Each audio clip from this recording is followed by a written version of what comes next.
All right, so this is the Standing Waves lab. We're going to use the cart track.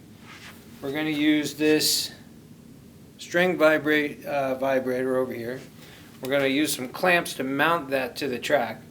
And then over here we're going to mount this pulley on this side of the track, and we're going to hang the string off the end and put a little mass hanger down there to hang some masses, just, you know, the little brass ones that we use.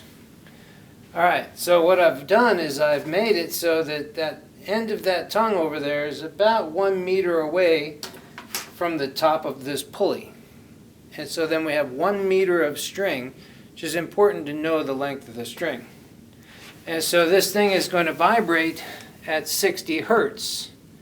And at 60 hertz, we know the frequency, and this string at this length with this particular mass is going to have some resonant frequencies.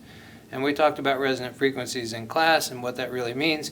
And you're going to see that at a very specific force hanging off the end, or tension in the string, that all of a sudden it will hit resonance and it will go crazy. And then the rest of the time it'll be like flat. So I'm going to go ahead and plug this in. I'm going to zoom you in just a little bit so you can see what I'm talking about. Okay, so now you can see the string. So now I'm just going to add mass to the side of that, to that mass hanger.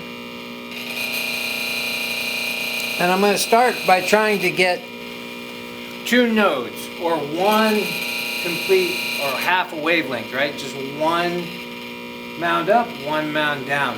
And so that's the first one I'm going to try and get. And so just watch the string, how it reacts as I put some mass.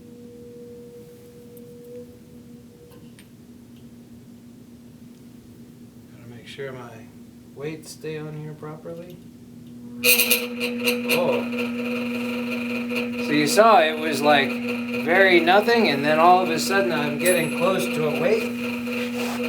It's making it go, and it really, that's very close already.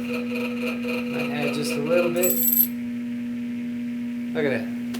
Perfect. So this is the first resonant frequency for this string. There's 2 nodes, one on this side, one on that side. And you can see now the string went from being flat to really having a high amplitude. But then, so this would be the first weight you would register in your table, and then you would subsequently try and find, and there you go. That looks pretty good. So now you can definitely see 1 full wavelength.